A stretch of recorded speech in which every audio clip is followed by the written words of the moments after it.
I wanted to touch on this. I heard this article. I heard a couple of things. Animators from across the Spider-Verse coming out to voice their grievances, so to speak, when it comes to the work environment and crunch time in, especially in the gaming industry, but apparently also in animation studios, has probably been a bit of a hot topic.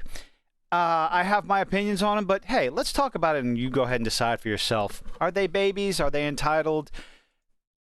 Or is it just something that needs to be done? I think it's a bit nuanced, but you make your decision. In this article from Collider, four animators? Four. Oh, good Lord.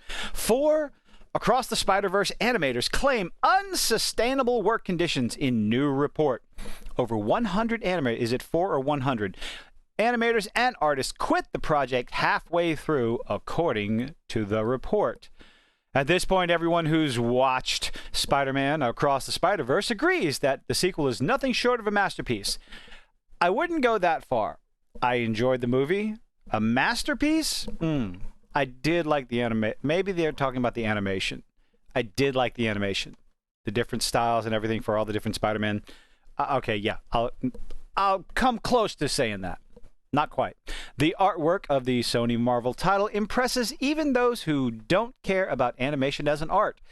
If people don't care about animation as an art, they need to go and rethink their life choices. But a new report shows that this doesn't come free of charge. Anyway, in a new report by Vulture, a slate of animators who worked on Across the Spider-Verse revealed that over 100 professionals from the art department left the project because they simply couldn't take the pressure anymore. There's a saying, if you can't take the heat, get out of the kitchen. This is an unfortunate fact when it comes to deadlines and work. Pretty much deadlines. Crunch happens. Crunch happens in every industry across the globe. You have a deadline because corporations set deadlines and they need to make money because they will have investors. They have people to please. So there's always crunch time.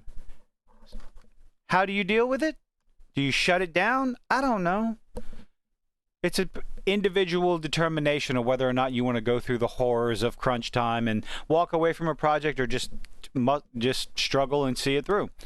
The artists who agreed to speak to Vulture as long as they remained anonymous. Now, this is the number one problem I have with stuff like this. If you're going to complain about it, if you're going to talk, well, I guess this might not be. If you're going to come out with a report like this to throw shade on the company that you worked for, or even do a report like this, and you want to remain anonymous, that takes away a little bit of credibility of the things you have to say. Where is Jason Schreier when you need him? Remain anonymous revealed that working conditions to come up with a project as ambitious, I don't know why they put inexpensive in there, Across the Spider-Verse was $100 million. They're specifically talking about Across the Spider-Verse. $100 million budget. It's made its money back probably double by now. Ambitious as this are just not sustainable. Maybe it is sustainable. I don't know. They also revealed that it was common for alterations and revisions to be demanded on parts of the movie that had otherwise been approved. Yep, that's something that happens all the time. We have reshoots on live action movies. What's going to be so different about animated? Which created an overwhelming backlog across several departments that led dozens of professionals to just give up the product. Yes, I fucked up saying professionals there. This Hooked on Phonics did not work for me. Animators and artists worked every day for a year. Now, if this is true, this is a bit extreme. For those who stayed, this translated to working 7 days a week for at least 11 hours throughout a whole year. Now that, I'm sorry, unless you are 100% compensated for every single one of those 11 hours with overtime and not some sort of flat rate contract shit, that is where I would start to question my own choices. You know, if I'm not getting paid for it, I'm not doing it. Oh, you get to put the resume, you get to put it on your resume. Yeah, sure, but if my fingers are worked to the bone and my brain is oozing out of my ears and my nose and my mouth, what good is that going to do me? I don't know. Again, that's a decision for the artist to make, or whoever's suffering through 11 hours a day, 11 hours a day, 7 days a week for an entire year. Give them 1 day. 11 hours a day for 6 days a week? Okay. I have employees that want to do that. They're crazy, but they want to do that. According to the sources, even the work of trio directors of Joaquim Dos Santos, Justin K. Thompson, and Kemp Powers were undermined by Phil Lord, who directed Spider-Man Into the Spider-Verse, which was successful, and produced and wrote the sequel. Okay, Phil Lord, who allegedly pushed for final approval for every sequence in the movie. Why is that news? It's his baby. He wrote it. He's producing it. He's responsible for it. So, yeah. I would expect him to want final approval for every sequence in the movie. So, that's not a complaint. Sorry, tough shit. Even though mega producer Amy Pascal disputed the claims, because of course she's going to do that, she admits that it's not surprising that the project involved major overhauls that forced people to quit. Yeah, quitters. Giving up like that. There's no way Spider-Man Beyond the Spider-Verse will premiere in 2024. Now, this is another little bit of the speculation, because if they're going to try and push people to get this done in under a year, that might seem a bit, I don't know, unreasonable. Grueling hours and demanding workloads seem to be the norm for animators and artists, which is, if that's the case, that might be why we're getting so much dog shit CGI in all these movies. So, hey, maybe tone it back, extend your deadlines. Sure, make them a little bit more reasonable maybe. But at the same time, are some of these animators feel entitled? 11 hours a day. If it's confirmed 11 hours a day, then maybe they have something to say. I might agree with him on that one. Since it's not uncommon for these kinds of reports to come forward on big-budget animated movies, the executive vice president and general manager of Sony, Michelle Grady, came forward to admit there is truth to the workers' claim, but at the same time, she stated that this is just how it is. So how do you change that environment, though? Stop coming out anonymously. Get enough people, not necessarily a union, but I don't know. How do you stop that? You just get let go if you start complaining and they bring somebody in that's willing to work 11 hours a day, 7 days a week for an entire year, but then the product suffers. Quote, it really does happen on every film.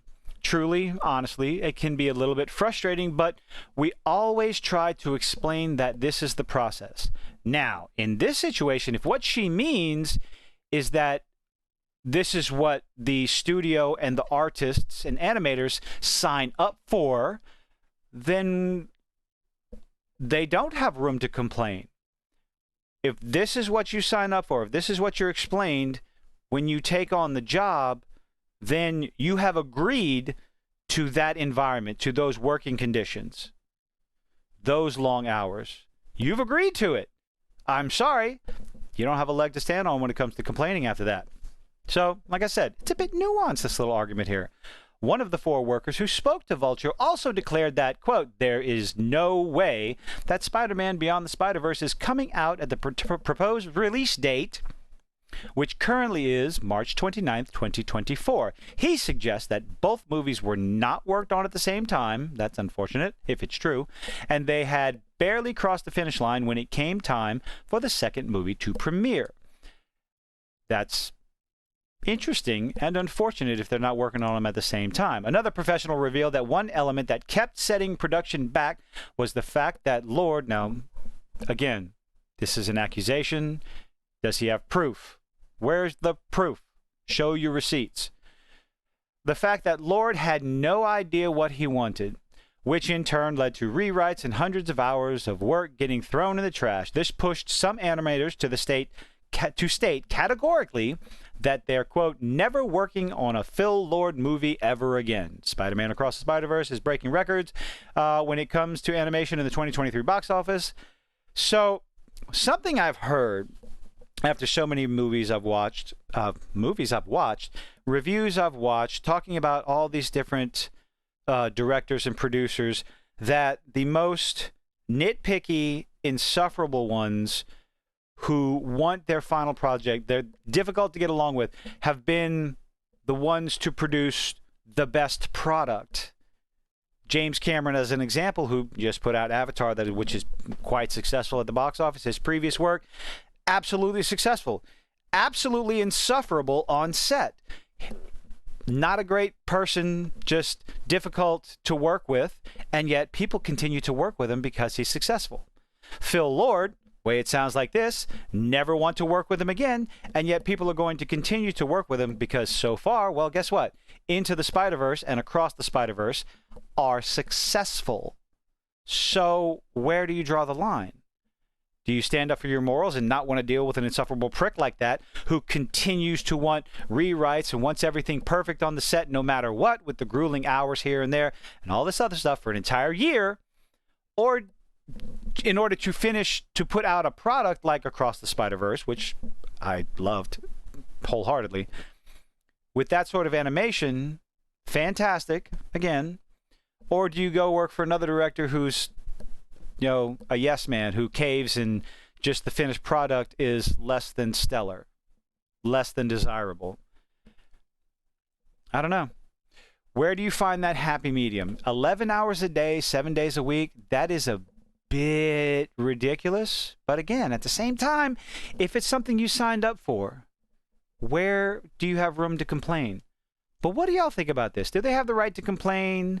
Did they something they signed up for? Do you put any sort of credibility on an anonymous source? We've had anonymous sources throughout the years, but it's a danger when, you know, quite a few media outlets, news outlets, places like the Vulture, they use that anonymous source as a shield to make up whatever story that they want to make up to. Maybe one of the animators came out and just decided to complain because he didn't like Phil Lord. But some of these claims have been founded from other sources. So, I don't know. Let me know what you think in the comments. I'm looking forward to the next movie. I hope it doesn't take so long. Maybe it's delayed. The writer strike. Did you remember that there's a writer strike going on? That could put some delays on it. Is it already written? So many questions. I can't wait to see how this movie ends, how this trilogy ends.